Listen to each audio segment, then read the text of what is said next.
Hi, my name is Phyllis, cook with an E, Stafford. I'm from East Providence, Rhode Island. I'm a victim of the family court system. And here's my story. I've compiled these issues for your review in hopes of preventing another tragedy in our immigration system. It came to my attention working on immigration legislation, so please consider my story. 8 years ago, I began going to Ghana and had a house built there. Later, I brought the man who built my house to the United States and married him. We found out that he had a daughter he didn't know about who was carrying water from village to village in Ghana to support herself. I flew there, I found her, I got her a private boarding school, and then I began the process of getting her a visa. In 2008, I obtained a visa for Abigail, and I brought her over. This is when the event spun horribly out of control. A few weeks after she arrived, her father received his green card. He didn't need us anymore.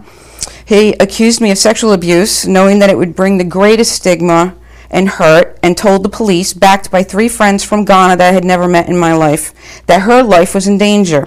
We call that exigent circumstances, I found out later. They removed her from my home and ultimately returned her to her father. After he beat her repeatedly, my stepdaughter was placed in DCYF custody, and I have not seen her since. This meant he didn't have to care for her, and he has tied me up in court for over 3 years now. It's been my belief that he planned to do this from the start, and he was coached by his friends to take advantage of the American woman, me, a man who barely speaks English or reads, and suddenly he's making accusations to authorities saying exactly what he needs to utilize the exact branch of our judicial system to support his claims of alleged abuse.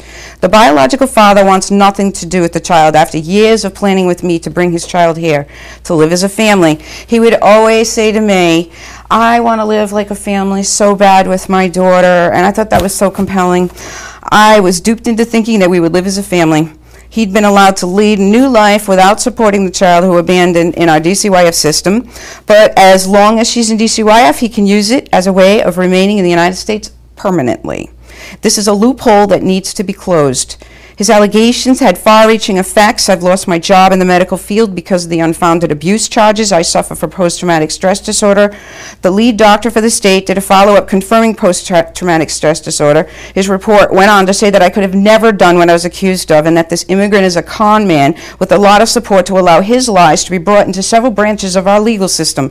Meanwhile, my stepdaughter remains in a long-term DCYF facility. She attempted suicide when she landed at DCYF shortly after her father beat her. She has lost her chance at a normal life in America. Her father ruined 2 lives with his lies, and he currently works in a nursing home with patients. Please, senators, congressmen, can you do something? Change our laws, stop us from being abused. Immigration only investigates rings of immigrant marriage fraud. We are the victims apparently only matter if we are numerous. This attitude facilitates the immigrant's ability to use the American system with the assistance of the U.S. governor.